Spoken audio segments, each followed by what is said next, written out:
ದೇವನಾಮಕ್ಕೆ ಸ್ತೋತ್ರವಾಗಲಿ. ಈ ಪರಿಶುದ್ಧ ದಿನದಲ್ಲಿ ಮತದಾವರ್ತಿ ದೇವರ ಸನ್ನಿಧಾನದಲ್ಲಿ ದೇವರನ್ನ ಆರಾಧಿಸುವುದಕ್ಕೆ, ದೇವರನ್ನ ಸ್ತುತಿಸುವುದಕ್ಕೆ ಸರ್ವಶಕ್ತನಾದ ದೇವರು ನಮ್ಮ ಜೀವಿತದಲ್ಲಿ ಈ ಒಂದು ಅವಕಾಶವನ್ನು ಕೊಟ್ಟಿರುವಾಗ ಕೃತಜ್ಞತೆಯಿಂದ ಆತನಿಗೆ ನಾವು ಆರಾಧನೆಯನ್ನು ಸಲ್ಲಿಸುವ. ಪ್ರಾರ್ಥನೆಯೊಂದಿಗೆ ಇಂದಿನ ಆರಾಧನೆಯನ್ನು ನಾವು ಪ್ರಾರಂಭ ಮಾಡುವ. ನಮ್ಮ ಕಣ್ಣುಗಳನ್ನು ಮುಚ್ಚಿ ನಮ್ಮ ಶಿರಗಳನ್ನು ಬಾಗಿ ದೇವರ ಸನ್ನಿಧಾನದಲ್ಲಿ ಪ್ರಾರ್ಥನೆಯನ್ನು ಸಲ್ಲಿಸುವ. ನಮ್ಮನ್ನು ಬಹಳವಾಗಿ ಪ್ರೀತಿ ಮಾಡುವ ಪ್ರೀತಿಯ ತಂದೆಯಾದ ದೇವರೇ, ನಿಮ್ಮ ಪರಿಶುದ್ಧ ನಾಮಕ್ಕೆ ಸ್ತೋತ್ರ. ಈ ಮುಂಜಾನೆಯಲ್ಲಿ ಮತದಾವರ್ತಿ ನಿಮ್ಮ ಸನ್ನಿಧಾನಕ್ಕೆ ಸೇರಿ ಬರುವಂತೆ ಕೃಪೆ ಮಾಡಿದ್ದಕ್ಕಾಗಿ ಸ್ತೋತ್ರ. ಕಳೆದ ಒಂದು ವಾರ ನಮ್ಮನ್ನು ಕಾದು ಕಾಪಾಡಿದ್ದಿ, ಅದಕ್ಕಾಗಿ ವಂದನೆಯನ್ನು ಸಲ್ಲಿಸ್ತಾ ಇದ್ದೇವೆ. ಈ ವಾರದ ಮೊದಲನೇ ದಿನದಲ್ಲಿ ಕರ್ತನೆ, ನಿಮ್ಮ ಸನ್ನಿಧಾನಕ್ಕೆ ನಿಮ್ಮನ್ನು ಆರಾಧಿಸುವುದಕ್ಕೆ ನಾವು ಸೇರಿ ಬರುವಂತೆ ಕೃಪೆ ಮಾಡಿದ್ದಕ್ಕಾಗಿ ಸ್ತೋತ್ರ. ಈ ಮುಂಜಾನೆಯಲ್ಲಿ ಆತ್ಮನಾದ ದೇವರನ್ನ ಆತ್ಮದಲ್ಲಿ ಸತ್ಯದಲ್ಲಿ ಆರಾಧಿಸುವಂತೆ ಕೃಪೆ ಮಾಡುವುದಾಗಿ ನಾವು ಪ್ರಾರ್ಥಿಸ್ತಾ ಇದ್ದೇವೆ. ನಮ್ಮನ್ನು ಸಂಪೂರ್ಣವಾಗಿ ನಿಮ್ಮ ಕರಗಳಿಗೆ ಒಪ್ಪಿಸಿಕೊಡ್ತಾ ಇದ್ದೇವೆ. ನಮ್ಮ ಪ್ರಾರ್ಥನೆ ಕೇಳಿದ್ದಕ್ಕಾಗಿ ಸ್ತೋತ್ರ. ಯೇಸು ಕ್ರಿಸ್ತನ ನಾಮದಲ್ಲಿ ಬಿಡುತ್ತೇವೆ ನಮ್ಮ ಪ್ರೀತಿಯ ತಂದೆ, ಆಮೆನ್. ಒಂದು ಹಾಡಿನ ಕೆಲವು ಚರಣಗಳನ್ನು ಹಾಡಿ ದೇವರ ನಾಮವನ್ನು ನಾವು ಮಹಿಮೆಪಡಿಸುವ. ನಿನಗೆ ಸಮಾನನಾದ ದೇವರು ಯಾರು ಇರುವರು, ನಿನ್ನಾಲೋಚನೆ ಅದ್ಭುತ ಕಾರ್ಯವು ಎಷ್ಟು ಮಹತ್ತರವು, ವರ್ಣಿಸಲು ಸಾಧ್ಯವು ಎಂಬ ಹಾಡಿನ ಕೆಲವು ಚರಣಗಳನ್ನು ಹಾಡಿ ದೇವರ ನಾಮವನ್ನು ನಾವು ಮಹಿಮೆಪಡಿಸುವ. ನಿನಗೆ ಸಮಾನನಾದ ದೇವರು ಯಾರು ಇರುವಾರು, ನಿನ್ನಾಲೋಚನೆ ಅದ್ಭುತ ಕಾರ್ಯವು ಎಷ್ಟು ಮಹತ್ತರವು, ವರ್ಣಿಸಲ ಸಾಧ್ಯವು. ನಿನಗೆ ಸಮಾನನಾದ ದೇವರು ಯಾರು ಇರುವಾರು, ನಿನ್ನಾಲೋಚನೆ ಅದ್ಭುತ ಕಾರ್ಯವು ಎಷ್ಟು ಮಹತ್ತರವು, ವರ್ಣಿಸಲ ಸಾಧ್ಯವು. ಪರಲೋಕ ಭೂಲೋಕ ದೃಶ್ಯಗಳೆಲ್ಲ ಸರ್ವಕ್ಕೂ ಒಡೆಯನು ಸೃಷ್ಟಿಕರ್ತನ ದೇಸು, ಆದಾಗ್ಯೂ ಬರಿದಾಗಿ ಸದೃಶನಾದನು,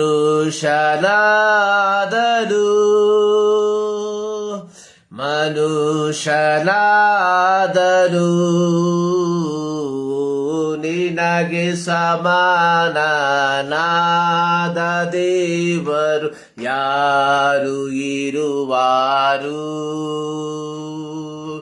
ನಿನ್ನಾಲೋಚನೆ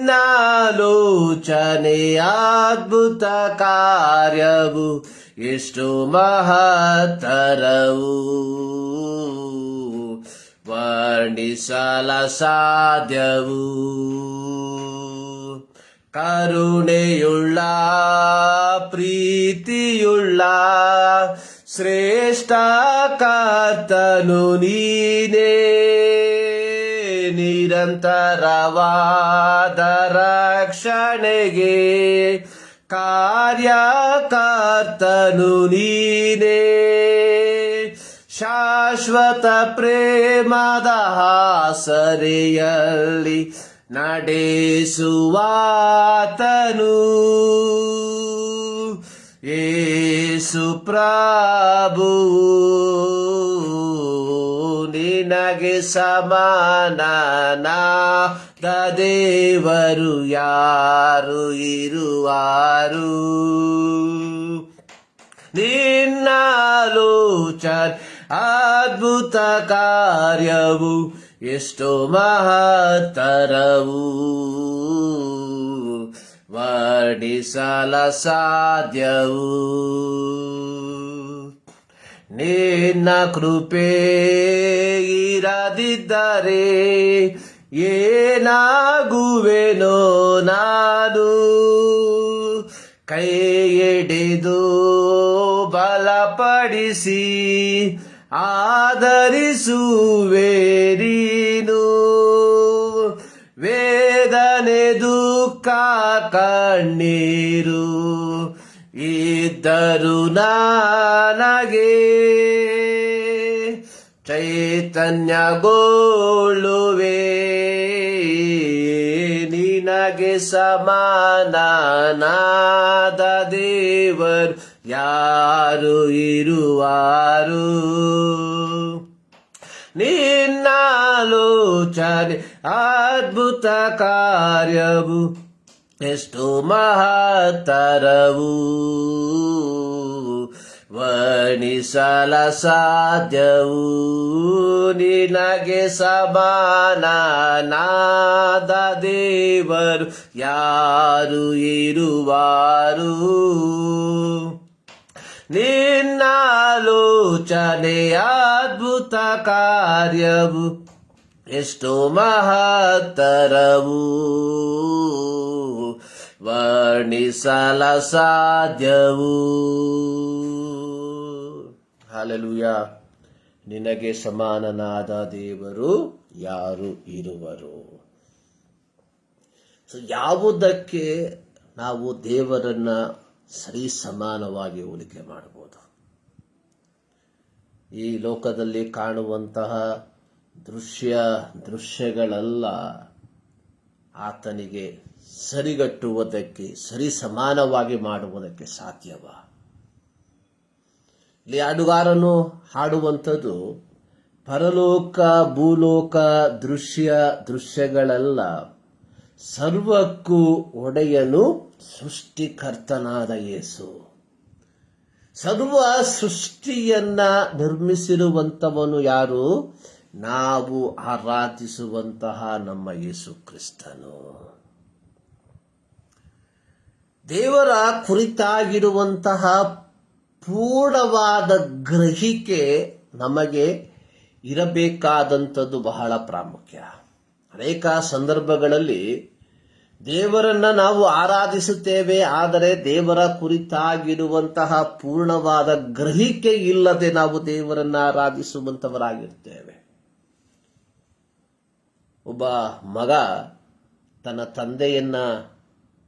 ತನ್ನ ತಂದೆಯ ಕುರಿತಾಗಿ ಚಿಂತಿಸುವಂಥದ್ದು ಅವನಿಂದ ಅಸಾಧ್ಯವಾಗಿರುವಂಥದ್ದು ಯಾವುದೂ ಇಲ್ಲ. ತನ್ನ ಎಲ್ಲ ಅವಶ್ಯಕತೆಗಳನ್ನ ಪೂರೈಸುವುದಕ್ಕೆ ನನ್ನ ತಂದೆಯಿಂದ ಸಾಧ್ಯ ಎಂಬ ಒಂದು ಮನವರಿಕೆ ಒಬ್ಬ ಮಗನಿಗೆ ಇರುವಂಥದ್ದಾಗಿದೆ. ಹೀಗಿರುವಾಗ ಸರ್ವಶಕ್ತನಾದ ದೇವರ ಮಕ್ಕಳಾದ ನಾವು ಆರಾಧಿಸುವಂತಹ ದೇವರ ಕುರಿತಾಗಿರುವಂತಹ ಪೂರ್ಣವಾದ ಗ್ರಹಿಕೆಯನ್ನ ನಾವು ಹೊಂದಿಕೊಳ್ಳಬೇಕಾಗಿರುವಂಥದ್ದು ಬಹಳ ಪ್ರಾಮುಖ್ಯವಾಗಿರುವಂಥದ್ದು. ಹಾಡುಗಾರನು ಆಡುವಂಥದ್ದು ನಿನಗೆ ಸಮಾನನಾದ ದೇವರು ಯಾರು ಇರುವರು. Is not one among. ನಾವು ಆರಾಧಿಸುವಂತಹ ದೇವರು ಇತರರಲ್ಲಿ ಒಬ್ಬನಲ್ಲ.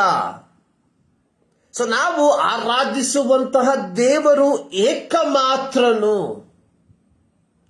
Is only one. ಆ ದೇವರನ್ನ ಆರಾಧಿಸುವಂತಹ ದೇವರ ಮಕ್ಕಳುಗಳು ನಾವು.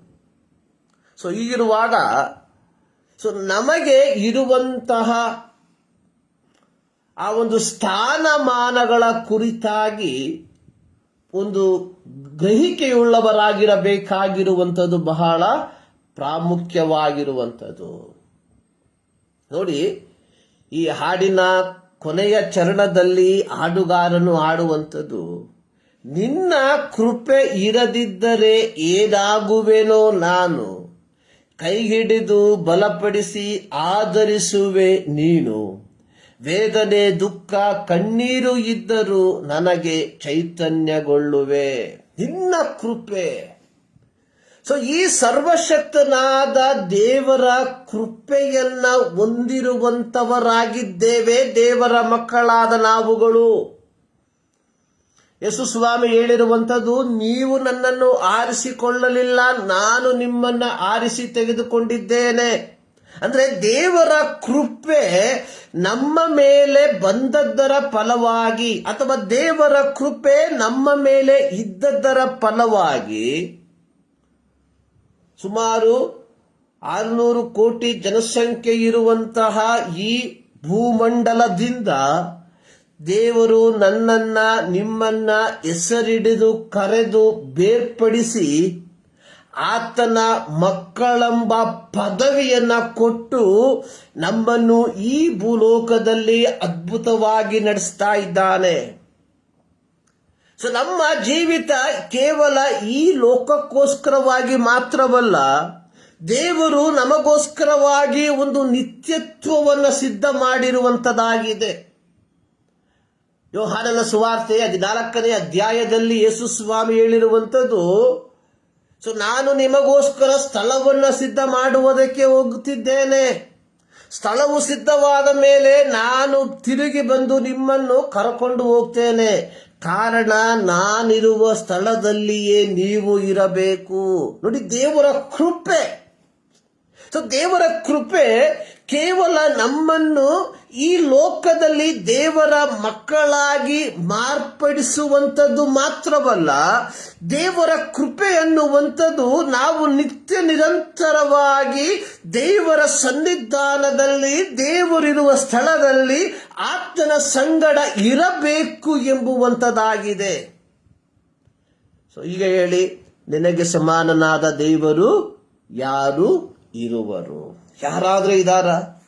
ಕೇವಲ ನಮಗೆ ಈ ಲೋಕದ ಜೀವಿತದ ಕುರಿತಾಗಿ ಮಾತ್ರವಲ್ಲ ದೇವರು ಚಿಂತಿಸುತ್ತಿರುವಂಥದ್ದು, ಈ ಲೋಕದ ಜೀವಿತದ ನಂತರವಾಗಿ ಇರುವಂತಹ ನಿತ್ಯತ್ವದ ವಾಸದ ಕುರಿತಾಗಿಯೂ ದೇವರು ನಮ್ಮ ಕುರಿತಾಗಿ ಚಿಂತಿಸಿ ಅದಕ್ಕೋಸ್ಕರವಾಗಿ ಮಾರ್ಗಗಳನ್ನ ತೆರೆಯ ಮಾಡಿರುವಾಗ ನಾವು ಎಷ್ಟರ ಮಟ್ಟಿಗೆ ಆತನಿಗೆ ಕೃತಜ್ಞತೆಯುಳ್ಳವರಾಗಿರಬೇಕು ಎಂಬುವಂಥದ್ದನ್ನ ನಾವು ಒಂದು ಸಾರಿ ಯೋಚಿಸಬೇಕಾಗಿರುವಂಥದ್ದು ಬಹಳ ಪ್ರಾಮುಖ್ಯ.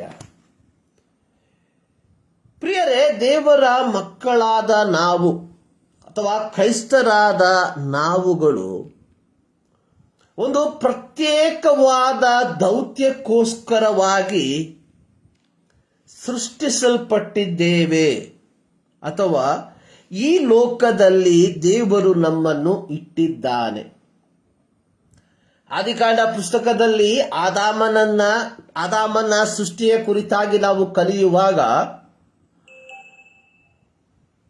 ದೇವರು ಎಲ್ಲ ವಿಧವಾದಂತಹ ಸೃಷ್ಟಿ ಕಾರ್ಯಗಳನ್ನ ಮುಗಿಸಿ ಗಿಡ ಮರಗಳನ್ನ, ಪ್ರಾಣಿ ಪಕ್ಷಿಗಳನ್ನ, ಜಲಚರಗಳನ್ನ, ಹೀಗೆ ವಿವಿಧ ಬಗೆಯ ವಿವಿಧ ರೀತಿಯ ಪ್ರಾಣಿ ಪಕ್ಷಿಗಳನ್ನ ದೇವರು ಸೃಷ್ಟಿ ಮಾಡಿ ಕಟ್ಟ ಕಡೆಯದಾಗಿ ತನ್ನ ಹೋಲಿಕೆಗೆ ತನ್ನ ಸ್ವರೂಪದಲ್ಲಿ ದೇವರು ಮನುಷ್ಯನನ್ನ ಉಂಟು ಮಾಡಿದ.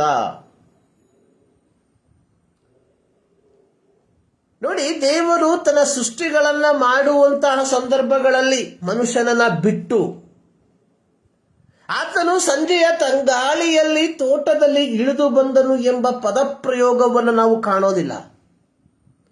ಆದರೆ ದೇವರು ಮನುಷ್ಯನನ್ನ ಸೃಷ್ಟಿ ಮಾಡಿದ ನಂತರವಾಗಿ ಸಂಜೆಯ ತಂಗಾಳಿಯಲ್ಲಿ ತೋಟದೊಳಗೆ ಆತನು ಇಳಿದು ಬರುತ್ತಿದ್ದನು ಎಂಬ ಒಂದು ಪದಪ್ರಯೋಗ ಆದಿಕಾಂಡ 3ನೇ ಅಧ್ಯಾಯ ಅದರ 7ರಿಂದ ಕೆಳಗಿನ ವಾಕ್ಯಗಳನ್ನು ಕಲಿಯುವಾಗ ನಾವು ತಿಳಿದುಕೊಳ್ಳಬಹುದಾಗಿದೆ. 8ರಿಂದ ಕೆಳಗಿನ ಭಾಗಗಳಲ್ಲಿ ಅಂದ್ರೆ ಮನುಷ್ಯ ಸೃಷ್ಟಿಯ ಉದ್ದೇಶ ಅನ್ನುವಂಥದ್ದು ಸೃಷ್ಟಿಕರ್ತನಾದ ದೇವರೊಂದಿಗೆ ಒಂದು ಆಧ್ಯಾತ್ಮಿಕವಾದ ಸಂಬಂಧವನ್ನ ಇಟ್ಟುಕೊಳ್ಳುವಂಥದ್ದು ಎಂಬುದಾಗಿ. ಹೊಸ ಒಡಂಬಡಿಕೆಯ ದೇವರ ಮಕ್ಕಳಾದ ನಾವುಗಳು, ಅಂದರೆ ಯೇಸು ಕ್ರಿಸ್ತನ ರಕ್ತದ ಮೂಲಕ ಪಾಪ ಕ್ಷಮಾಪಣೆಯನ್ನ ಪಡೆದುಕೊಂಡು ಪರಿಶುದ್ಧವಾದ ಜೀವಿತವನ್ನ ಜೀವಿಸುತ್ತಿರುವ ಪ್ರತಿಯೊಬ್ಬ ದೇವರ ಮಗನು ಮಗಳು ಈ ಲೋಕದಲ್ಲಿ ಜೀವಿಸುತ್ತಿರುವಾಗ ಅವರಿಗೆ ಕೆಲವು ಜವಾಬ್ದಾರಿಗಳನ್ನ, ದೌತ್ಯಗಳನ್ನ ಯೇಸು ಕರ್ತನು ತಾನೇ ಕೊಟ್ಟಿರುವಂತದಾಗಿ ನಾವು ನೋಡುವಂತವರಾಗಿದ್ದೇವೆ. ಯೋಹಾನನು ತನ್ನ ಪತ್ರಿಕೆಯಲ್ಲಿ ಹೇಳಿರುವಂಥದ್ದು, ದೇವರ ಮಕ್ಕಳೆಂಬ ಪದವಿಯನ್ನ ಕೊಡುವುದರಲ್ಲಿ, ಹೆಸರನ್ನ ಕೊಡುವುದರಲ್ಲಿ, 1 ಯೋಹಾನ 3ನೇ ಅಧ್ಯಾಯ 1ನೇ ವಾಕ್ಯ, ದೇವರ ಮಕ್ಕಳೆಂಬ ಹೆಸರನ್ನು ನಮಗೆ ಕೊಡುವುದರಲ್ಲಿ ತಂದೆಯು ಎಂಥ ಪ್ರೀತಿಯನ್ನು ನಮ್ಮ ಮೇಲೆ ಇಟ್ಟಿದ್ದಾನೆ ನೋಡಿರಿ. ಎಂಥ ಪ್ರೀತಿಯನ್ನು ಇಟ್ಟಿದ್ದಾನೆ ತಂದೆ. ಯೋಹಾನ 3:16, ದೇವರು ಲೋಕದ ಮೇಲೆ ಎಷ್ಟೋ ಪ್ರೀತಿಯನ್ನಿಟ್ಟು ತನ್ನ ಒಬ್ಬನೇ ಮಗನನ್ನ ಕಳುಹಿಸಿಕೊಟ್ಟ. ಅಂದ್ರೆ ದೇವರ ಮಕ್ಕಳೆಂಬ ಪದವಿಯನ್ನ ಅಥವಾ ಹೆಸರನ್ನ ನಮಗೆ ಕೊಡುವುದಕ್ಕೋಸ್ಕರವಾಗಿ ತಂದೆಯಾದ ದೇವರು ತನ್ನ ಏಕಮಾತ ಕುಮಾರನಾದ ಯೇಸು ಕ್ರಿಸ್ತನನ್ನ ಈ ಲೋಕಕ್ಕೆ ಕಳುಹಿಸಿ, ಲೋಕದ ಪಾಪಗಳ ಪ್ರಾಯಶ್ಚಿತ್ತಕ್ಕೋಸ್ಕರವಾಗಿ ತನ್ನನ್ನು ಯಜ್ಞಾರ್ಪಿತನಾಗಿ ಅರ್ಪಿಸಿ, ಯೇಸು ಕ್ರಿಸ್ತನ ರಕ್ತದ ಮೂಲಕ ನಮ್ಮ ಪಾಪಗಳನ್ನ ಪರಿಹರಿಸಿ ದೇವರ ಮಕ್ಕಳೆಂಬ ಹೆಸರನ್ನ ಆತನು ನಮಗೆ ಕೊಟ್ಟಿದ್ದಾನೆ. ಇದು ಸುಮ್ಮನೆ ಲಭಿಸಿರುವಂತಹ ಒಂದು ಪದವಿಯಲ್ಲ. ದೇವರ ಮಕ್ಕಳೆಂಬ ಪದವಿ ನಮಗೆ ಸಿಕ್ಕಿರುವಂಥದ್ದು ಅದು ಕೇವಲವಾದ ಒಂದು ಕಾರ್ಯಗಳ ಮೂಲಕವಾಗಿ ಅಲ್ಲ. ಸರ್ವಶಕ್ತನಾದ ದೇವರು ತನ್ನ ಮಹಿಮೆಯ ಸಿಂಹಾಸನವನ್ನ ಬಿಟ್ಟು ಮನುಷ್ಯನ ರೂಪವನ್ನ ತಾಳಿ ಈ ಲೋಕಕ್ಕೆ ಬಂದು ಲೋಕದ ಪಾಪಗಳಿಗೋಸ್ಕರವಾಗಿ ತನ್ನನ್ನು ಯಜ್ಞಾರ್ಪಿತನಾಗಿ ಅರ್ಪಿಸಿ ಆ ಯೇಸುವಿನ ರಕ್ತದಲ್ಲಿ ನಂಬಿಕೆ ಇಡುವಂತಹ ಪ್ರತಿಯೊಬ್ಬರಿಗೆ ದೇವರ ಮಕ್ಕಳೆಂಬ ಪದವಿಯನ್ನ ಆತನು ನಮಗೆ ಕೊಟ್ಟಿದ್ದಾನೆ. ಸೊ ಹೀಗೆ ಕೊಟ್ಟಿರುವಂಥದ್ದು ಕೆಲವು ದೌತ್ಯಗಳನ್ನ ನಿರ್ವಹಿಸುವುದಕ್ಕೋಸ್ಕರವಾಗಿ. ಆ ದೌತ್ಯ ಏನೆಂಬುವಂಥದ್ದನ್ನ ಈ ದಿನ ದೇವರ ವಾಕ್ಯದ ಮೂಲಕವಾಗಿ ನಾವು ಧ್ಯಾನ ಮಾಡಲಿದ್ದೇವೆ. ಸೊ ಇಂದು ನಾನು ಆರಿಸಿಕೊಂಡಿರುವಂತಹ ಶೀರ್ಷಿಕೆ ಅನ್ನುವಂಥದ್ದು ದೇವರ ಮಕ್ಕಳು ಕ್ರಿಸ್ತನ ರಾಯಭಾರಿಗಳು. God's children, the ambassador of Christ. ರಾಯಭಾರಿಗಳು ಇದು ನಮ್ಮಲ್ಲಿ ಅನೇಕರಿಗೆ ಒಂದು ಚಿರಪರಿಚಿತವಿರುವಂತಹ ಒಂದು ಪದ. ರಾಯಭಾರಿಗಳು ಅಥವಾ ಅಂಬಾಸಿಡರ್. ಯಾರು ರಾಯಭಾರಿಗಳು ಅಥವಾ ಯಾರು ಅಂಬಾಸಿಡರ್? ಒಂದು ದೇಶದಿಂದ ಮತ್ತೊಂದು ದೇಶಕ್ಕೆ ತಮ್ಮ ದೇಶವನ್ನ ಪ್ರತಿನಿಧಿಸುವುದಕ್ಕೆ ಇಲ್ಲಿನ ಸರ್ಕಾರ ಕಳುಹಿಸುವಂತಹ ಒಬ್ಬ ಪ್ರತಿನಿಧಿಯಾಗಿದ್ದಾನೆ ರಾಯಭಾರಿ. ಸೊ ಮತನಾವತಿ ಹೇಳ್ತಾನೆ, ಒಂದು ಎ ಎಂಬ ದೇಶದಿಂದ ಬಿ ಎಂಬ ದೇಶಕ್ಕೆ ಎ ದೇಶದ ಒಬ್ಬ ವ್ಯಕ್ತಿಯನ್ನ ಎ ದೇಶದ ಸರ್ಕಾರವು ಆಯ್ಕೆ ಮಾಡಿ ಬಿ ದೇಶಕ್ಕೆ ಕಳುಹಿಸುವಂತಹ ವ್ಯಕ್ತಿಯಾಗಿದ್ದಾನೆ ರಾಯಭಾರಿ. ಈ ರಾಯಭಾರಿ ಆಗುವಂತಹ ವ್ಯಕ್ತಿಗೆ 10 ಹಲವು ವಿಶೇಷತೆಗಳು ಇರಬೇಕಾದದು ಬಹಳ ಪ್ರಾಮುಖ್ಯ. ಈಗ ನಮ್ಮ ದೇಶದಲ್ಲಿ ಸುಮಾರು 105 ಕೋಟಿ ಜನರಿದ್ದಾರೆ. ಈ 105 ಕೋಟಿ ಜನರಲ್ಲಿ ಯಾರನ್ನೋ ಒಬ್ಬನನ್ನ ಆರಿಸಿ ತೆಗೆದುಕೊಂಡು ನಮ್ಮ ಇನ್ನೊಂದು ದೇಶಕ್ಕೆ ರಾಯಭಾರಿಯಾಗಿ ಕಳುಹಿಸುವಂತದ್ದಲ್ಲ. 10 ಹಲವು ವಿಶೇಷತೆಗಳನ್ನ ಈ ಆಯ್ಕೆಯಾಗುವ ವ್ಯಕ್ತಿ ಹೊಂದಿರಬೇಕಾಗಿರುವಂಥದ್ದು ಬಹಳ ಪ್ರಾಮುಖ್ಯ. ಅದರ ಮೊದಲನೆಯ ಒಂದು ಪ್ರಾಮುಖ್ಯತೆ ಎನ್ನುವಂಥದ್ದು ಆ ವ್ಯಕ್ತಿ ಆ ದೇಶದ ಒಬ್ಬ ಪ್ರಜೆಯಾಗಿರಬೇಕು. ಮೊದಲನೇ ಪ್ರಾಮುಖ್ಯತೆ. ಈಗ ಭಾರತ ದೇಶದಲ್ಲಿರುವಂತಹ ಒಬ್ಬ ಭಾರತೀಯ ಪ್ರಜೆ, ಭಾರತೀಯ ಪ್ರಜೆ, ಆದರೆ ಆತ ಇರುವಂಥದ್ದು ಬೇರೊಂದು ದೇಶದ ಪೌರತ್ವವನ್ನು ಸ್ವೀಕರಿಸಿ ಆತ ಭಾರತೀಯ ಆದರೆ ಬೇರೊಂದು ದೇಶದಲ್ಲಿ ತನ್ನ ಪೌರತ್ವವನ್ನು ಸ್ವೀಕರಿಸಿ ಬದುಕ್ತಾ ಇದ್ದಾನೆ. ಸೊ ನಮ್ಮ ದೇಶ ಅಥವಾ ಭಾರತ ದೇಶ ಒಬ್ಬ ಭಾರತೀಯ ಬೇರೊಂದು ದೇಶದಲ್ಲಿ ತನ್ನ ಪೌರತ್ವವನ್ನು ಸ್ವೀಕರಿಸಿ ಜೀವಿಸುತ್ತಿರುವಾಗ ಆ ವ್ಯಕ್ತಿಯನ್ನ ಆಯ್ಕೆ ಮಾಡಿ ಇನ್ನೊಂದು ದೇಶಕ್ಕೆ ಒಬ್ಬ ರಾಯಭಾರಿಯಾಗಿ ಕಳುಹಿಸುವುದಿಲ್ಲ. ಒಬ್ಬ ರಾಯಭಾರಿಯಾಗಿ ಒಬ್ಬ ವ್ಯಕ್ತಿಯನ್ನ ಕಳುಹಿಸಬೇಕಾದರೆ ಅವನು ಆ ದೇಶದ ಪ್ರಜೆಯಾಗಿರಬೇಕು. ಕೇವಲ ಪ್ರಜೆಯಾದ್ರೆ ಸಾಕ? ಅವನಿಗೆ ವಿದ್ಯಾಭ್ಯಾಸದ ಯೋಗ್ಯತೆಗಳಿರಬೇಕು. ಅವನು ತಾನು ಹೋಗಲಿರುವ ದೇಶದ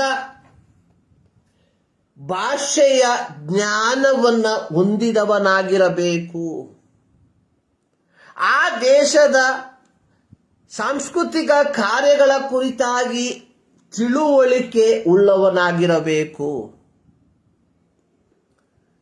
ಸೊ ಮೂರನೇದಾಗಿ, ಹೀಗೆ ಕಳುಹಿಸುವಂತಹ ವ್ಯಕ್ತಿ ತಾನು ಹೋಗುವಂತಹ ರಾಯಭಾರಿಯಾಗಿ ಹೋಗುವಂತಹ ದೇಶದಲ್ಲಿ ತನ್ನನ್ನು ಕಳುಹಿಸಿದ ದೇಶದ ಒಂದು ಪ್ರತಿನಿಧಿಯಾಗಿ ಜೀವಿಸುವಂತವನಾಗಿರಬೇಕು.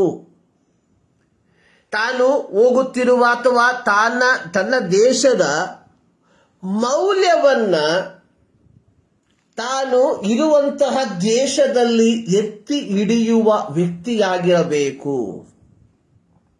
ಹೀಗೆ 10 ಹಲವು ನಿಯಮಗಳು ಒಬ್ಬ ರಾಯಭಾರಿಯಾಗುವಂತಹ ವ್ಯಕ್ತಿ ಹೊಂದಿರಬೇಕು ಎಂಬುವಂಥದ್ದಾಗಿದೆ.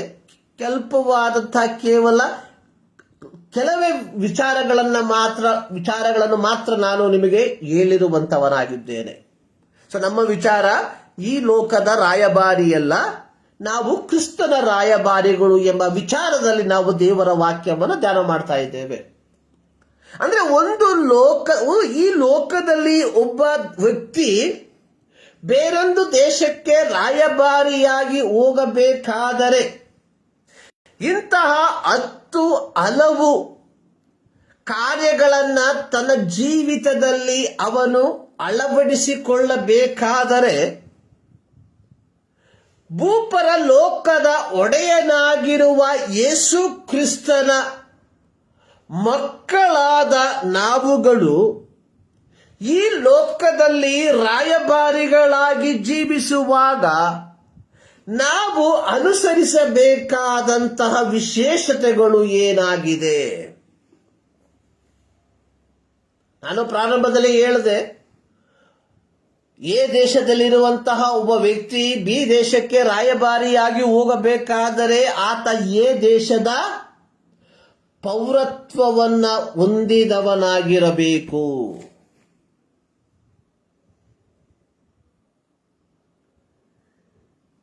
ಕ್ರಿಸ್ತನ ರಾಯಭಾರಿಗಳು ಎಂಬ ಪದವಿಯನ್ನ ನಾವು ಹೊಂದಿಕೊಳ್ಳಬೇಕಾದರೆ ಮೊದಲು ನಾವುಗಳು ದೇವರ ಮಕ್ಕಳೆಂಬ ಪದವಿಯಲ್ಲಿ ನಾವು ನಿಂತಂತವರಾಗಿರಬೇಕು. ಪ್ರಕಟಣೆ ಪುಸ್ತಕದಲ್ಲಿ ಬರೆದಿರುವ ಪ್ರಕಾರ ಜೀವಬಾಧ್ಯರ ಪಟ್ಟಿಯಲ್ಲಿ ನಮ್ಮ ಹೆಸರು ನಮೂದಿಸಲ್ಪಟ್ಟದ್ದಾಗಿರಬೇಕು.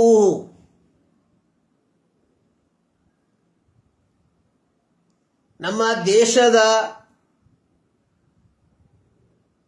ಒಂದು ಭಾಗದಲ್ಲಿ ನಮ್ಮ ಜಾತಿ ನಮೂನೆಯನ್ನು ನಾವು ನೋಡ್ತೇವೆ. ಪ್ರತ್ಯೇಕವಾಗಿ ಶಾಲೆಗಳಲ್ಲಿ ಜಾತಿ ನಮೂನೆ, ಕೆಲಸಕ್ಕೆ ಹೋಗುವಂತಹ ಸಂದರ್ಭದಲ್ಲಿ ಜಾತಿ ನಮೂನೆ, ಅಲ್ಲಿ ನಾವು ನಮ್ಮ ಜಾತಿಯನ್ನು ನಮೂನೆ ಮಾಡ್ತೇವೆ, ಬರಿತೇವೆ.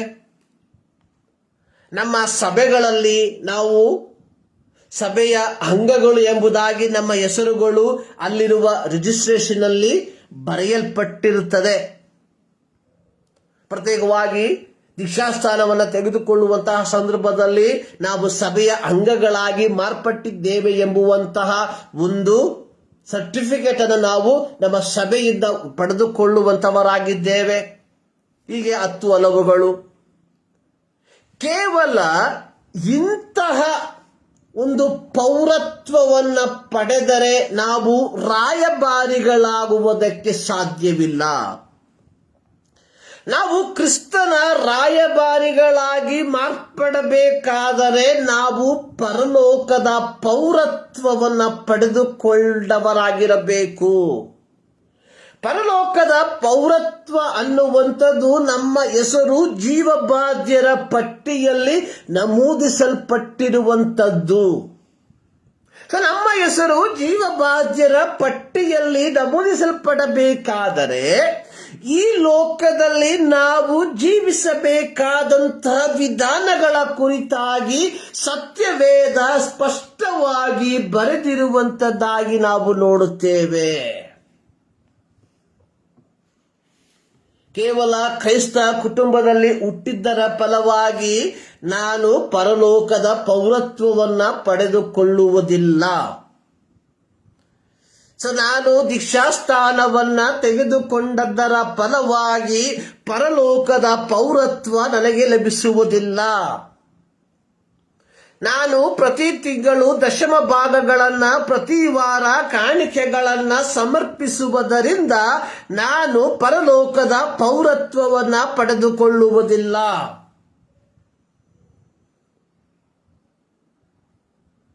ನಾನು ಸಭೆಗಳ ಕಟ್ಟಡಗಳಿಗೆ ಹಣ ಸಹಾಯವನ್ನ ಮಾಡುವುದರಿಂದ ನಾನು ಪರಲೋಕದ ಪೌರತ್ವವನ್ನ ಪಡೆದುಕೊಳ್ಳುವುದಕ್ಕೆ ಸಾಧ್ಯವಿಲ್ಲ. ಈಗ ಮಿಡಲ್ ಈಸ್ಟ್ ಅಲ್ಲಿ, ಪ್ರತ್ಯೇಕವಾಗಿ ದುಬಾಯಿಯಲ್ಲಿ ಒಂದು ನಿಯಮ ಇದೆ. ಇಷ್ಟು ಲಕ್ಷ ಹಣವನ್ನ ನಾವು ಅಲ್ಲಿ ಬಿಸ್ನೆಸ್ಗೋಸ್ಕರವಾಗಿ ಖರ್ಚು ಮಾಡುವುದಾದರೆ 99 ವರ್ಷಕ್ಕೆ ಅವರು ನಮಗೆ ಪೌರತ್ವವನ್ನ ಕೊಡ್ತಾರೆ, ಗೋಲ್ಡನ್ ವೀಸಾ ಎಂಬ ಒಂದು ಹೆಸರಿನಲ್ಲಿ. 99 ವರ್ಷ ನಾವು ಅಲ್ಲಿ ಇರಬಹುದು. ಮಲ್ಟಿಪಲ್ ಎಂಟ್ರಿ ಯಾವಾಗ ಬೇಕಾದ್ರೂ ಬರ್ಬೋದು, ಯಾವಾಗ ಬೇಕಾದ್ರೂ ಹೋಗ್ಬೋದು. ಅಲ್ಲಿ ನಮಗೆ ಸ್ವಂತವಾಗಿ ಮನೆಯನ್ನ ಖರೀದಿ ಮಾಡಬಹುದು. ಇಂತಹ ನಿಯಮಗಳು ಆ ದೇಶದಲ್ಲಿ ಇದೆ ಎಂಬುದಾಗಿ ನಾವು ಪತ್ರಿಕೆಗಳ ಮೂಲಕವಾಗಿ ನಾವು ತಿಳಿದುಕೊಂಡಿದ್ದೇವೆ. ಆದರೆ ದೇವರ ಅಥವಾ ಪರಲೋಕದ ಪೌರತ್ವ ಅನ್ನುವಂಥದ್ದು ಈ ಲೋಕದಲ್ಲಿ ನಾವು ದೇವರ ಸೇವೆಗಾಗಿ ಏನನ್ನಾದರೂ ಮಾಡುವುದರ ಮೂಲಕವಾಗಿ ಹೊಂದಿಕೊಳ್ಳುವುದಕ್ಕೆ ಅಸಾಧ್ಯವಾಗಿದೆ.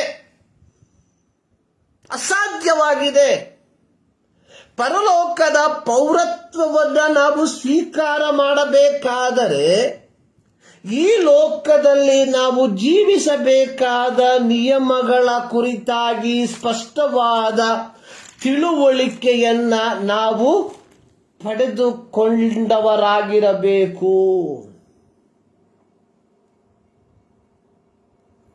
ಇದಕ್ಕೆ ನಾವೇನ್ ಮಾಡಬೇಕು?